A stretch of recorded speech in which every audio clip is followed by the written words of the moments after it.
How do you show that the world is ready for a black Captain America? By acknowledging that the world probably isn't ready and doing it anyways.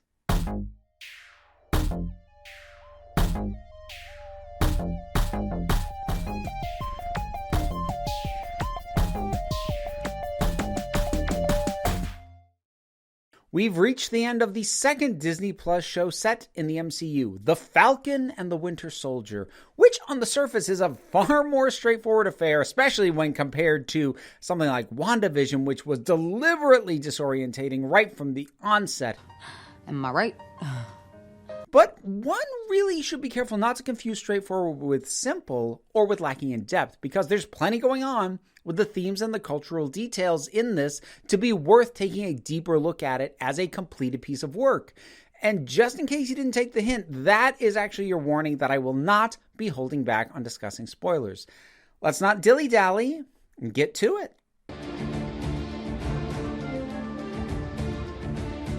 Dilly-dally? How old am I? Okay, anyway, moving on. So ultimately, the show's basic function within the world of the greater Marvel Cinematic Universe is exactly what a lot of folks expected. It's the journey of Sam Wilson earning the title of Captain America. Now, part of why I was expecting this to happen here is because, well, things like cultural acceptance of a black Captain America, the weight of legacy, and the expectation on both Sam and Bucky, and Sam's own self-doubt about taking up the shield aren't impossible to explore in a feature film. It would have been very difficult to do those ideas any kind of justice in 2 hours while still having room for the action focus that moviegoers are going to expect. Giving those ideas 6 hours, both space to breathe and to also be able to have the action scenes without feeling overstuffed, it not only benefits this story, but it also means that when Captain America 4 happens, it has been confirmed that the series creator Malcolm Spellman and showrunner Dylan Moussan are writing the script for that. Sam is going to be able to hit the ground running, already settled into the role, and not have to be bogged down on his big screen debut with this lingering baggage. It's a win-win all around. And it's also a pretty great way to make sure that the show feels essential, even though people who skip it can safely assume Sam got comfortable in the role since the events of Endgame, when they see him in Captain America 4 Red Wings Revenge, or whatever they end up calling it. Yeah. I see you, Kevin Feige. But while just serving to connect the dots between this... How does it feel? Like it's someone else's. And this... may have been the utilitarian function of the show, they could have gotten away with just stringing along action sequences and a few "am I ready" conversations. But instead, the show took the occasion of not only Sam's self-doubt, but Bucky's as well, to build something more. First, I want to take a little time to examine the characters of the show, both pre-existing and newly introduced. Sam and Bucky are easily the most firmly established coming into this whole thing, despite both having been relegated to supporting roles in the films. But part of the fun is they don't really have that much of an established dynamic with each other at the start of this thing. So a lot of their early encounters are built on tension, which makes for a strong starting dynamic and also gives them somewhere to go as trust is built over the course of the show. They also have their own individual journeys as well. Sam makes the initial choice to relinquish the shield and then has to deal with the events that follow that while trying to get his feet under him in a world he's been absent from for 5 years, when that world wasn't really doing much to accommodate him even before that. It helps that much of his personal struggle is brought down to something as tangible as just trying to keep the family boat, allowing the ways in which he struggles day to day to not become too abstract or broad. Meanwhile, Bucky is still trying to recover from decades of being the Winter Soldier. Hydra's mental programming might be gone, but he still carries the weight of those actions, and he's slowly chipping away at that sense of guilt through therapy and reaching out to the people he's hurt, both of which he does with some reluctance because he's Bucky. So the two are both on distinct journeys of self-acceptance and finding ways to move forward, which are thematically linked but logistically differentiated enough to not feel redundant. Then we have John Walker, aka Captain America, briefly, aka U.S. agent. Now, I'm going to dig a bit more into this guy down the line, but for now, can we just appreciate that when he first shows up in the suit, he had what might be the most punchable face ever put on screen? And I mean that in the best way, because everything about the image of someone other than Steve Rogers in that outfit should feel wrong.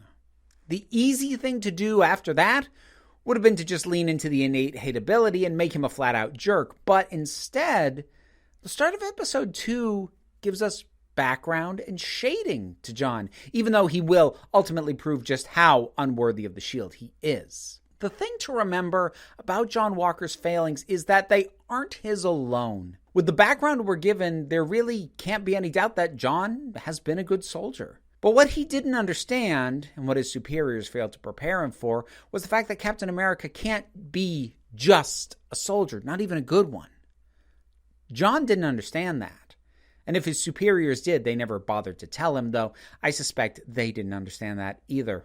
Now, like I said, we'll come back to this guy, so go ahead, stick a pin in it. But I want to note now that he ends up being the first of 4 characters who fall into a gray area between hero and villain for various reasons. Speaking of gray area, how about Zemo? The, I would argue, underappreciated villain of Civil War. The show does a dang impressive job of making him fun to have around without undercutting the basic beliefs that caused him to be in conflict with the Avengers in the first place. At his core, Zemo fundamentally believes that no one should have the kind of power that superheroes possess. The desire to become a superhuman cannot be separated from supremacist ideals. And while that puts him in inherent conflict with Sam and Bucky, it also makes sense that he'd align with them to prevent the creation of more super soldiers in the future. Their immediate goals are complementary, so into the fray he goes. With Zemo never missing a chance to reiterate his thesis that heroes think they are above other people. Don't suppose any of you bothered visiting the memorial? Of course not. Why would you? Then there's Karli and the Flag Smashers, which was where I was actually kind of terrified that the show was going to faceplant. And while I'm not without a few reservations, I think the show ultimately managed to ride that extremely fine line of validating what they were fighting for while condemning their methods. Now, on surface, that sounds like an easy enough thing to do. Just have a character with credibility with the audience go, well, they're fighting for a good cause, but we have to stop them. Just do that and it's all good, right? Not exactly. And especially not in a world we live in now where people marching to protest the epidemic of black citizens shot by police are told by white people on TV and in government that they're going about this all wrong and need to be forcibly stopped from even trying to bring attention to the issue. Oh, maybe I should have mentioned, we're going to be doing a politics in this video. And if that caught you off guard, then you really were not paying attention to the show that we're talking about. Stick a pin in the Flag Smashers for now.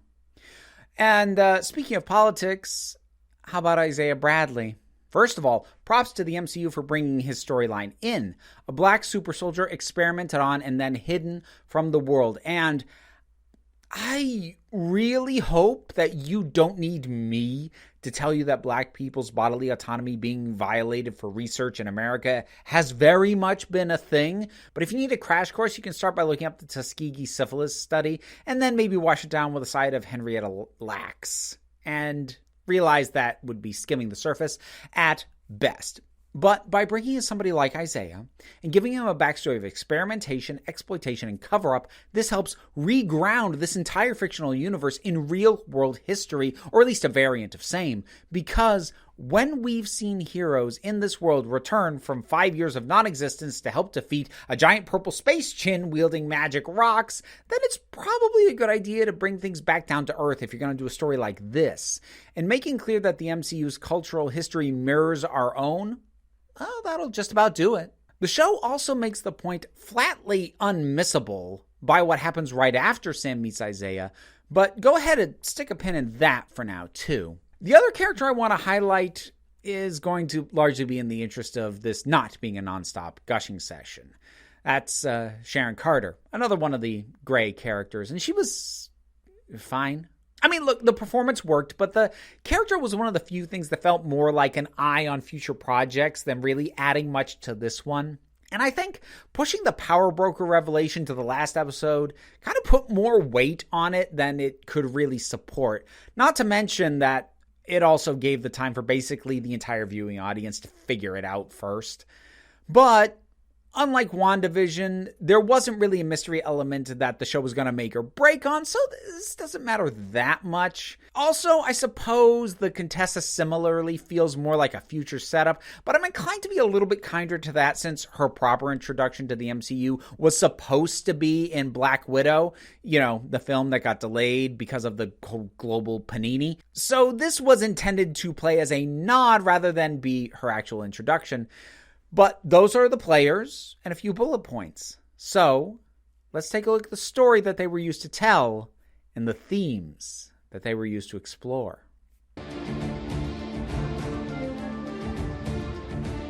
The very idea of a black man carrying not only the symbol of Captain America, but a proxy representation of the entire nation is an inherently politically loaded notion. And the single worst thing that the MCU could have done would have been to act like Sam's race was just no big deal. But this show recognizes and grapples with the political implications, both head-on and symbolically. Take that scene from the very first episode, the one at the bank, where Sam is rejected from getting to refinance loans because of what ultimately amounts to bad credit. Now, the logistics are specific to the MCU, not having any kind of income history for 5 years due to the blip, but the practical upshot is extremely real world. The nation's wealth is disproportionately withheld from people of color, and the reasons for that are legion, with just as many justifications from the people who control most of the funds. Justifications often just as unreasonable as, you didn't exist for 5 years, which is too bad, but there's really nothing I can do to help. I'm truly sorry. Let's go ahead and take out one of those pins and talk about the all too real scene that happens right after Sam meets Isaiah, where he and Bucky are approached by police officers who come in viewing Sam as a potential threat, but not Bucky. And it's important that this scene happens when and where it does, because both Sam and the audience have just found out about the horrid injustice carried out against Isaiah, and then we get a scene paralleling so many real-world incidents, and it makes it abundantly clear that this is still happening. 2 white cops enter a black neighborhood to confront a black man in front of the house of an older black man who was deeply wronged by this country. Look, this show is not subtle, but nor does it need to be. It doesn't do anybody any good with a show like this to leave wiggle room where people could think that, maybe racial politics aren't really meant to be that big a part of it. But the show isn't without the extension of an olive branch or two, because in addition to the unjust treatment of black people in a way that directly mirrors our own reality, the show also offers up a metaphorical stand-in to further expand the point. And that's basically the role of Karli and the Flag Smashers and what they stand for. So let's go ahead and take out another one of those pins and talk about the functional antagonists for the show. The Flag Smashers look back on the time after the snap when the world had come together by necessity. Borders came down, restrictions went away, because it was truly all hands on deck on a global scale. But that meant not only did everyone have to pitch in, but everybody benefited. There was very little value in the old systems that kept people down and isolated because everybody was needed. And when half the planet goes missing, that's going to redefine the value of everybody who's still here. But then everyone who was lost came back. And now it's time to get back to normal with all the problems that entails. We can't let the same arseholes who were put back in power after the blip win. We got a glimpse of how things could be. Now, let me be clear. It's not that the Flag Smashers viewed the time when half the world was gone as somehow idyllic, but that catastrophe forced progress in so many areas, and now it was all poised to backslide. Their mission gained, I think, probably unintended significance in the wake of what's gone on in the past year. Just to pick a single example, Many Americans have been pleading for decades for the ability to perform their jobs from home, whether it be working parents unable to afford daycare, commuters unable to afford vehicle maintenance, or people with physical or medical conditions that make commuting or travel or just being around that many other people difficult or impossible. Many have been saying that the standard of employers forcing employees to physically come into an office is making their lives harder. And then suddenly, when being grouped together in buildings en masse became an atrocious idea, look at that. Thousands of people were empowered to work from home, something they'd been told before just wasn't realistic. But once this catastrophe is behind us, there is a very real possibility that this change won't stick. And going back to normal puts people back in the same position before, even though it's now been proven that it doesn't have to be that way.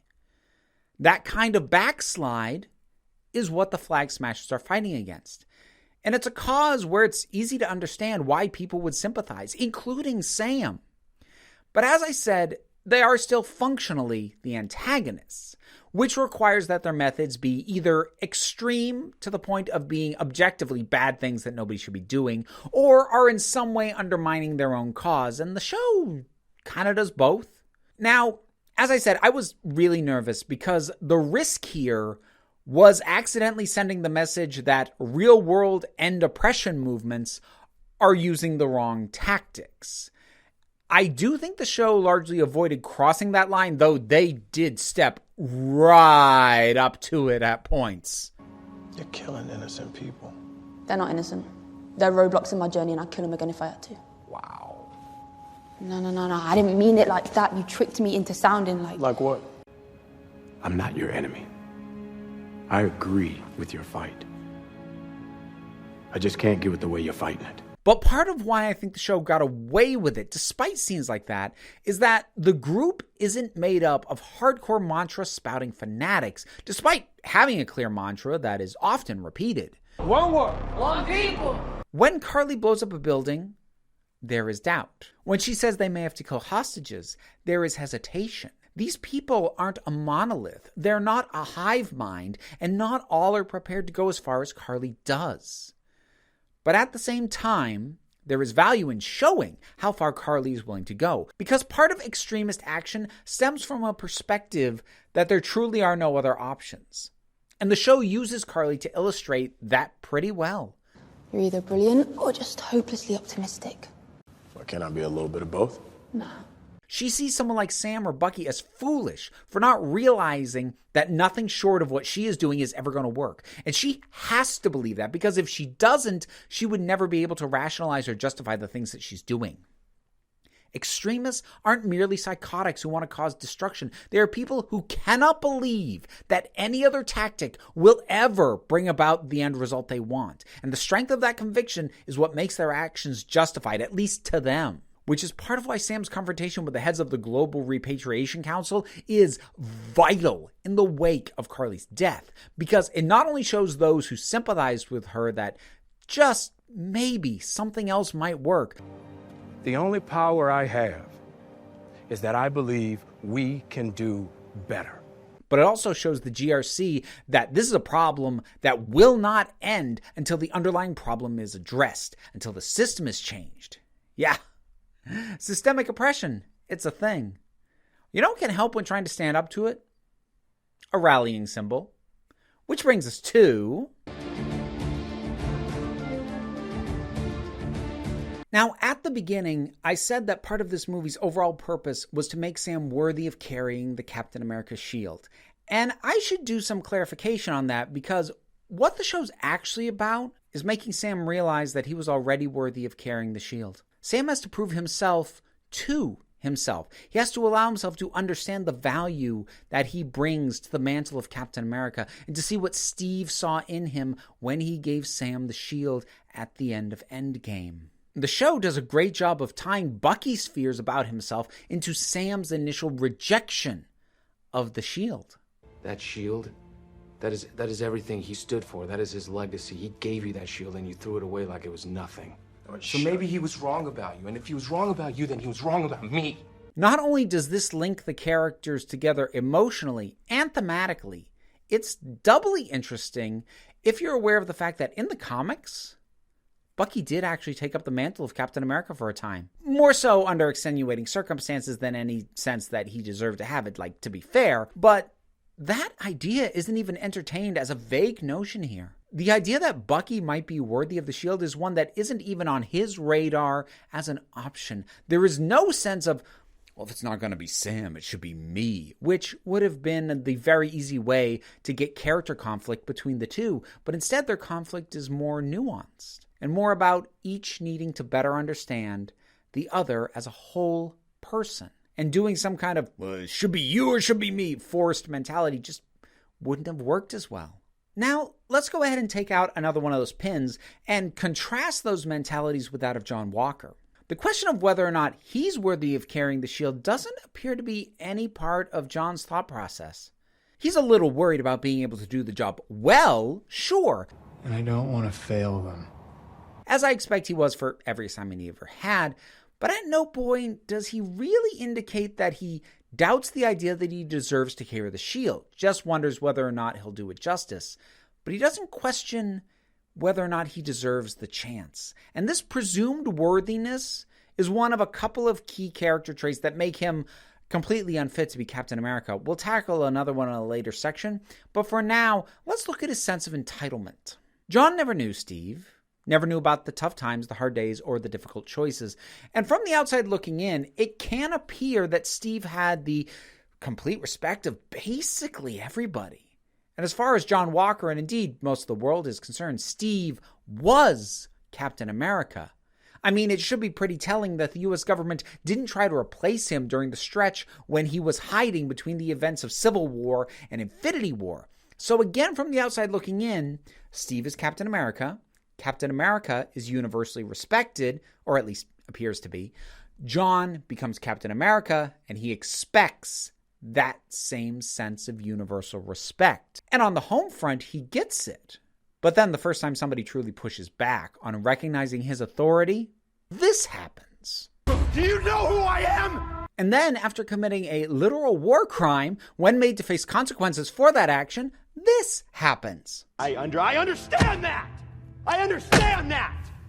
Now, even before the episode where that happened was aired, I made a comparison between John Walker and a certain public figure, and for the moment, I'm just going to go ahead and leave this right here while I have a sip of tea.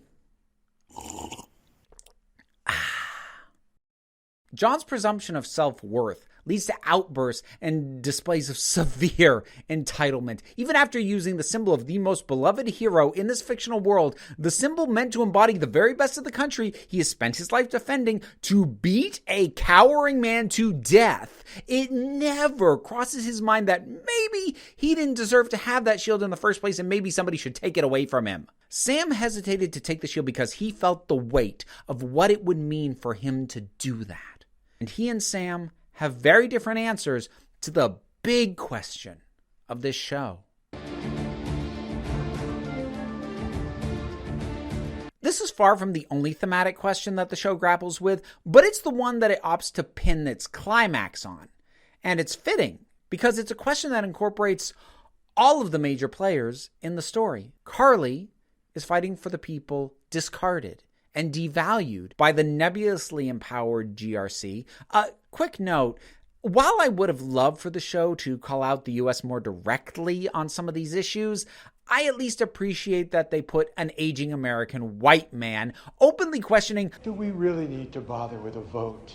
At the head of this whole thing. By the end, Sam is fighting for that same group, in addition to symbolically fighting for his family, culture, and the place in history of people like Isaiah, but he's doing so by less violent means, which puts him into inevitable conflict with Karli. Bucky is fighting for a sense of helping the world instead of harming it, but also for his friends, the memory of Steve, and his newfound appreciation of Sam. Sharon is fighting for power and influence. Zemo's out of the story by then, but he was fighting to uphold his goal of no more super soldiers. And John, by the final episode, he's fighting for revenge. He's driven into action by a desire to enact violent revenge against Karli. And yes, he does rise above that, but yeah, stick another pin in this guy. We're not done with him yet. The question of who is being fought for and what lines are worth crossing to do it is what differentiates each of these characters and brings them into conflict. It's never as simple as, your goal is bad and I must stop you. And as I said, trying to balance your goal is admirable, but your means are twisted is really difficult to get right. And one of the big things that helps it work here is that Sam doesn't just try to stop Karli. He takes up her cause by different means. The prevailing problem with real-world use of "that's not how you should be trying to fix things" is that it is mostly presented by people who are not offering alternate options. They're just shouting, "No, not like that," which only serves to silence the voices of protest. But Sam isn't just saying, "this isn't the way," and leaving it at that. He takes the same moral stand that Karli did, but is able to offer a path that Karli didn't have access to and also wasn't prepared to believe in. He is able to simply, flatly, and literally speak truth directly to power. You've got to do better, Senator. You've got to step up. Is this a contrived situation to allow him to do that so that it happens on a widely broadcast platform to force the GRC to be held accountable? Well, yeah. But so what? The point is, he made his stand. He made it firmly, and he made it while carrying the symbol and mantle that he felt unworthy of before, and he did it in a way that could not be ignored. The fiction of the world allowed for that to be a way that can't really be replicated in real life, but the core message of speaking truth to power as publicly as possible and holding that power to account is just as valid here as it is in the MCU. Also, let's not kid ourselves. If Sam had said those words privately without cameras on him, he would have been ignored at best, if not immediately stripped of the shield, because he's made it clear that he's not just going to fall in line when he's told to. Sam is Captain America, not only because he fights for the oppressed, but because he fights for a world of empathy, of humanization, of acknowledging where we failed and doing better instead of pretending that everything's fine. And also by not fighting for those things by any means necessary. John Walker was never Captain America because he fought for the status quo, he fought for personal glory, and he fought for revenge. Yeah, I told you I wasn't done with him. There's a few things about John Walker that I really need to address because these are aspects that I've seen read in ways that I harshly disagree with. Now, not knowing the writer's minds, I am not about to say that my read is more accurate or anything so stupidly declarative, but wow, did some people come away from some of John Walker's scenes with a totally different feeling than I did. Point the first. And I can't believe I even have to say this one, but it actually got said in a comment on one of my episode reviews, and if a channel as small as Break Room of Geeks, subscribe there if you haven't, is getting it, then I feel it's safe to assume that it's out there broadly speaking. And that is the idea that John Walker was punished excessively for making, I swear I saw this, one mistake. So let's set aside for a moment the fact that his one mistake resulted in the death of a human being who at that point posed no threat to him, even if we pretend like that isn't a viciously heinous act, and also ignore the fact that it shouldn't matter if it only happened once. This is far from his only mistake. Now, while, to be clear, that one mistake was, so far as I could find, and understanding I'm not a lawyer, a violation of the Geneva Convention, something doesn't have to be illegal to still be immoral or viewed as a mistake. And with that in mind, what else did this one-time Captain America do? Well, he pocketed an untested and potentially hazardous material and never alerted anyone, neither superior nor friend, to its existence. He then proceeded to take it himself for purely selfish reasons, which, sidebar, remember that Steve took the serum to be able to better protect people? John took it because he felt disrespected and intimidated by people who outclassed him in the field, some of whom weren't even really his enemies. They weren't even super soldiers. He refused to own up to his own failings and objected to disciplinary action like a spoiled brat after he, once again, murdered a man. He then attempted to retain the title just stripped from him and went out as a vigilante with the initial motivation of pure bloody revenge. That is a string of bad decisions compounded by a failure to recognize them as such. Not one mistake. Point the second, and nobody will ever convince me otherwise of this. John Walker is not redeemed over the course of this series. Now, part of my saying that is a personal long-seated frustration with narratives that paint redemption as something that happens after making one good decision in the heat of the moment, which I would argue the show doesn't even really do. But some viewers still seem to feel that he was in fact redeemed. He's not. Not here. That's not to say that he's somehow beyond redemption, only that one good deed after a string of bad choices has to be the start of redemption. At most, it cannot be the entire thing, because, don't misunderstand me, he does the right thing, and he does it of his own accord, and that is a good thing.